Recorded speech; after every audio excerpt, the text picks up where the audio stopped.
DRG Kids. கதை புதையல் திருட.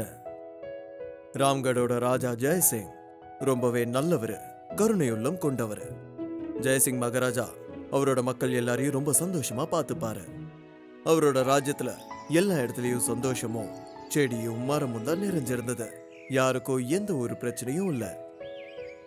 வருஷத்துக்கு ஒரு நாள் மகாராஜா அவரோட மக்கள் எல்லாருக்கும் அவங்களுக்கு தேவையான பொருட்கள் எல்லாத்தையும் தானம் பண்ணுவாரு.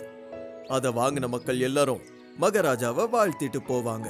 மகாராஜா ராஜா ஜெய்சிங் வாழ்க, மகாராஜா ராஜா ஜெய்சிங் வாழ்க. இந்த மாதிரி அந்த ஊர்ல இருக்கிறவங்க எல்லாருமே மகாராஜாவை பத்தி பேசிக்கிட்டு இருந்தாங்க. மக்கள் மகாராஜா கிட்ட அவங்க கஷ்டத்தை சொல்லிக்கிறதுக்கு தயங்கவே மாட்டாங்க. அந்த நேரத்துல ஊர்ல சில பேர் பேசிக்கிட்டு இருந்தாங்க. இங்க பாருண்ண, நம்ம ராஜா மாதிரி ராஜாலாம் இந்த உலகத்துல யாருக்குமே கிடைக்க மாட்டாங்க. ஆமாங்கண்ணே, நீங்க சொல்றது 100க்கு 100 உண்மை. நம்ம ராஜா குடிமக்கள் மேல ரொம்ப அன்பா இருக்காரு. அட ஆமாப்பா, ஒரு அம்மா தன்னோட குழந்தைய பாத்துக்கிற மாதிரி பாத்துக்கிறாரு. ஆமாண்ண, மகாராஜா நம்ம எல்லாருக்கும் அம்மா மாதிரி தான். அந்த கடவுள் அவரோட எல்லா ஆசையும் நிறைவேற்றி வைக்கட்டும். அந்த நேரத்துல மகாராஜா மக்கள் எல்லாருக்கும் ஒரு செய்தியை அனுப்பியிருந்தாரு.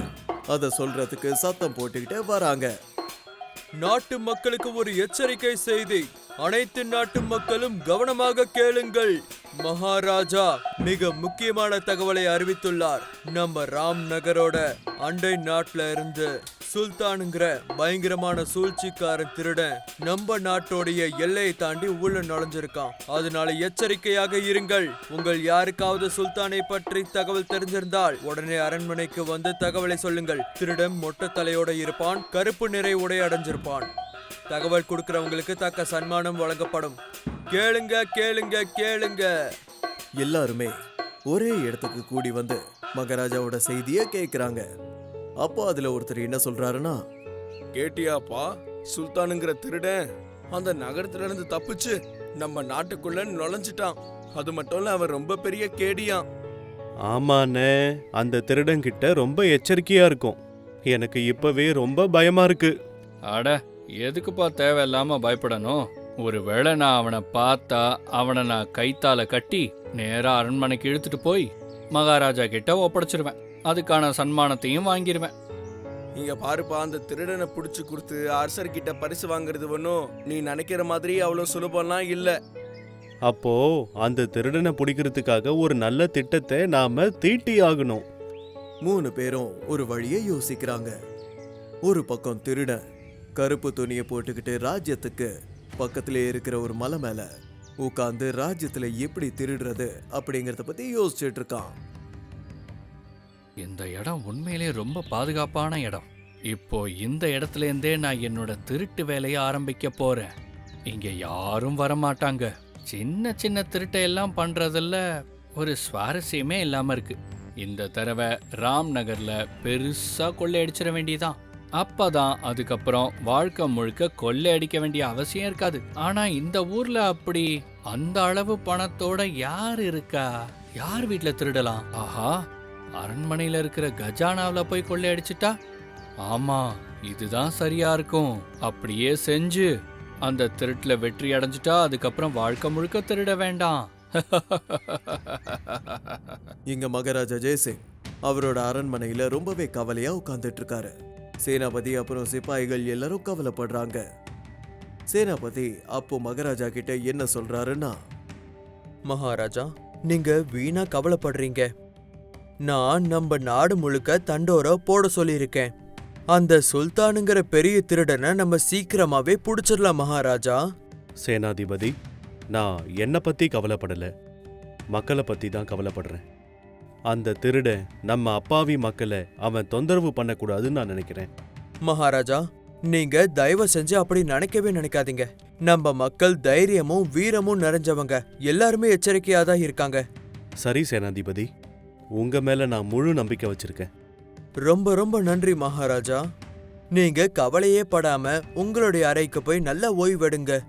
நம்ம ரொம்ப சீக்கிரமாவே அந்த திருடனை புடிச்சிடலாம். நான் உங்களுக்கு உறுதி அளிக்கிறேன் மகாராஜா. சரி, அரசபையை இப்போ கலைக்கலாம். மகாராஜா அரண்மனையிலிருந்து கிளம்பி அவரோட அறைக்குள்ள போயிடுறாரு. இரவு வந்துருச்சு. அந்த திருடன் அரண்மனையை நோக்கி வந்துகிட்டு இருக்கான். அவனோட கையில கயிறும் ஒரு பெரிய மூட்டையும் இருக்கு. அரண்மனையில எல்லா இடத்துலயும் வெளிச்சம்தான் இருக்கு.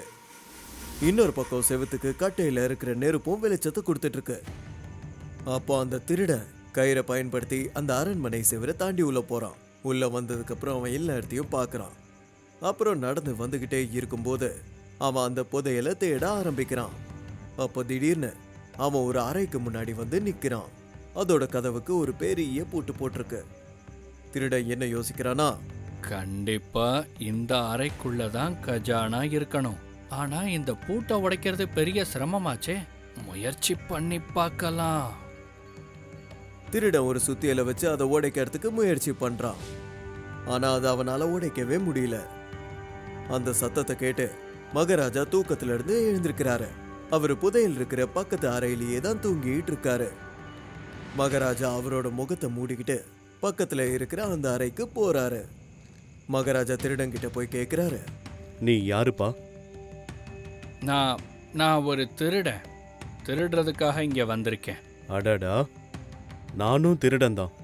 சரி, நம்ம 2 பேரும் சேர்ந்து திருடலாமா? சரி சரி. உள்ள என்ன செல்வம் கிடைச்சாலும் நம்ம பாதி பாதியா பிரிச்சுக்கலாம். ஆனா இந்த பூட்டை எப்படி திறக்கிறது? நான் முயற்சி பண்ணி பார்க்குறேன். மகாராஜா சாவிய கையில எடுத்துட்டு பாக்குறாரு. அதுக்கப்புறம் என்கிட்ட ஒரு திருட்டு சாவி இருக்கு, அதை போட்டு திறந்து பார்க்கலாம். ஒரு வேளை திறக்கலாம். மகாராஜா அந்த சாவியை எடுத்து அந்த தாப்பால வைக்கிறாரு. அந்த கதவு திறந்துருச்சு.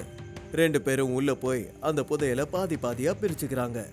சரிப்பா, உன்னோட பேர் என்ன? சரி, நீ எங்க இருக்க? என்னோட பேரு சுல்தான். நான் அங்க யாருமே இல்லாத மலையில இருக்கேன். ஹஹா, ரொம்ப மகிழ்ச்சியா இருக்கேன் சுல்தான். வா, இங்கிருந்து நாம சீக்கிரம் கிளம்பலாம். ஆமா ஆமா, ரொம்ப நேரம் இங்க இருக்கிறது நல்லது இல்ல. இங்க பாரு சுல்தான், நாம மொத்த கஜானாவையும் கொள்ளையடிச்சிட்டோம். நாம எதுக்காக மகாராஜாவுக்கு 2 நகைகளை விட்டுட்டு போக கூடாது? ஒன்னு உன் பங்குல இருந்து கொடு, இன்னொன்னு நான் என் பங்குல இருந்து கொடுக்குறேன். ஆமா ஆமா, கொடுக்கலாமே. இந்தாப்பா எடுத்துக்கோ. அப்ப ராஜாவும் மகிழ்ச்சி அடைவார். மகாராஜாவும் திருடனும் அவங்க திருடினதிலிருந்து ஒரு மோதிரத்தை மட்டும் எடுத்து அங்கேயே வச்சிடுறாங்க. அதுக்கப்புறம் வேற வேற திசையில கிளம்பி போயிடுறாங்க. அடுத்த நாள் அரண்மனையில சேனாதிபதி, சீக்கிரமா போய் கஜானா இருக்கிற அறைய பார்த்துட்டு வாங்க. எல்லாம் சரியா இருக்கான்னு பார்த்துட்டு வாங்க. சரி மகாராஜா, நான் இப்பவே போய் பார்த்துட்டு வரேன். சேனாபதி அந்த புதையலை பார்த்து திடீர்னு அதிர்ச்சி ஆயிடுறாரு. ஏன்னா அதை திருடிட்டாங்க. அதுல 2 மோதிரம் மட்டும்தான் இருக்கு. சேனாதிபதி அந்த மோதிரங்களை எடுத்து அவர்கிட்ட வச்சுக்கிறாரு. அவர் என்ன யோசிச்சார்னா, இத பத்தி மகாராஜா கண்டுபிடிக்க மாட்டாருன்னு. அதுக்கப்புறம் அரண்மனைக்கு வந்து சொல்றாரு, மகாராஜா, அசம்பாவிதம் நடந்துருச்சு. நம்மளுடைய கஜானாவை கொள்ளையடிச்சிட்டாங்க. கஜானாவுல எதுவுமே இல்ல மகாராஜா. ஒரு தங்க காசு கூட இல்ல மகாராஜா. என்ன சொன்ன? எதுவுமே மிச்சம் இல்லையா? நீ எல்லா இடமும் கவனமா பாத்தியா? ஆமா மகாராஜா, அங்க எதுவுமே இல்ல. படை வீரர்களே, நம்ம ஊர்ல இருக்கிற ஆளில்லாத மலைக்கு போங்க. அந்த மலை முழுக்க எல்லா இடத்துலையும் தேடுங்க. அங்க இருக்கிற சுல்தான்ங்கிற திருடனை நகை முழுக்க எடுத்துக்கிட்டு அவனையும் இங்க கூட்டிட்டு வாங்க. சிப்பாய்கள் அந்த திருடனை தேடிட்டே போய் அவனை கண்டுபிடிச்சு புதையலோட அவனை கூட்டிட்டு வராங்க. மகாராஜா முன்னாடி நின்னுகிட்டு இருக்கான். மகாராஜா, இவன் தான் அந்த திருடன் சுல்தான். அரண்மனையில கஜானாவை கொள்ளையடிச்சது நீதானா? ஆமா மகாராஜா. ஆனா என் கூட இன்னொரு திருடனும் இருந்தான். பாதி அவன் திருடிக்கிட்டான், பாதிய நான் எடுத்துக்கிட்டேன். அந்த 2வது திருடன் யாரு? எனக்கு தெரியல மகாராஜா. அவன் முகத்துல ஒரு துணிய போட்டு மறைச்சிருந்தான். நீங்க 2 பேரும் மொத்த கஜானாவையும் திருடிட்டீங்களா? இல்ல மகாராஜா, 2 மோதிரத்தை உங்களுக்காக விட்டுட்டு வந்தோம். ஏன்னா அந்த 2வது திருடன் தான் உங்களுக்காக எதையாவது விட்டுட்டு வருவோன்னு சொன்னான். நீ சொல்றது உண்மையா? ஆமா மகாராஜா. வீரர்களே, உடனே சேனாதிபதியை பரிசோதனை பண்ணுங்க. சேனாதிபதி திடீர்னு பயந்துட்டாரு. அவர்கிட்ட தேடும்போது அவர் எடுத்து வச்சிருந்த அந்த 2 மோதிரமும் கிடைச்சது. ஐயோ, என்ன மன்னிச்சிருங்க மகாராஜா. என்ன நீங்க மன்னிச்சே ஆகணும். அவரை பிடிச்சி சிறையில போடுங்க, போங்க. இப்படி ஒரு திருட்டு சேனாதிபதி எனக்கு தேவையில்லை. இன்னையில இருந்து இந்த சுல்தான் தான் நம்மளுடைய தளபதி. ஏன்னா இவனுடைய நேர்மை எனக்கு ரொம்ப பிடிச்சிருக்கு. அங்க இருந்தவங்க எல்லாரும் மகாராஜாவை வாழ்த்திட்டு இருந்தாங்க. மகாராஜா ஜெய்சிங் வாழ்க! மகாராஜா ஜெய்சிங் வாழ்க! அதனாலதான் சொல்லுவாங்க, நேர்மையா இருக்க வேண்டியது ரொம்ப முக்கியம்னு. அது ஒரு ஆயுதமும் கூட. நேர்மையா இருக்கும்போது யாராலையும் நம்மள ஏமாத்த முடியாது.